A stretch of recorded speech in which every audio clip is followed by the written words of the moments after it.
त्यानंतर आपण जातोय दिल्लीमध्ये. दिल्ली विधानसभा निवडणुकीची आज घोषणा होणार आहे. दिल्लीमध्ये आज दुपारी 2 वाजता निवडणूक आयोगाची पत्रकार परिषद असेल.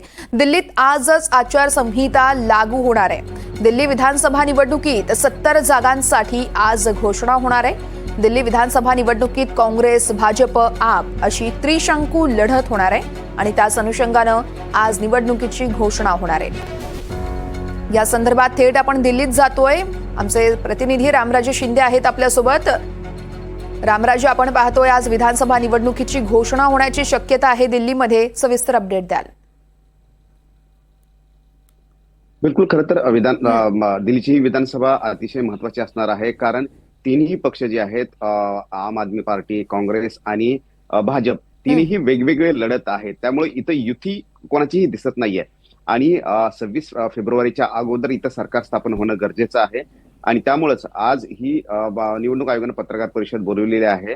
आज आचारसंहिता लागू केली जाईल आणि त्यानंतर तारखा ज्या आहेत त्या जाहीर केल्या जातील. एका टप्प्यामध्ये होतील का 2 टप्प्यामध्ये निवडणुका होतील हे स्पष्ट होणार आहे आजच्या या पत्रकार परिषदेमधून. परंतु यापूर्वीच आम आदमी पक्षानं आघाडी घेतलेली आहे, जाहीरनामा सुद्धा दिलेला आहे आणि त्याचबरोबर आपले 48 उमेदवार सुद्धा जाहीर केलेले आहेत. तर काँग्रेसने काही आणखीन उमेदवाराची यादी जी आहे ती जाहीर केलेली आहे. त्यामुळे आम आदमी पक्षानं उमेदवाराची यादी जाहीर करण्यामध्ये आघाडी घेतलेली आहे. त्यामुळे पुन्हा एकदा केजरीवाल आपलं सरकार जे आहे ते इथे दिल्लीमध्ये राखण्यामध्ये यशस्वी होत आहेत का ते पाहावं लागणार आहे. परंतु आज निवडणूक आयोगाच्या पत्रकार परिषदेमध्ये आचारसंहितेमध्ये कोणकोणते नियम असतील, काय काय आणखीन महत्वाच्या सूचना असतील ते स्पष्ट होतील.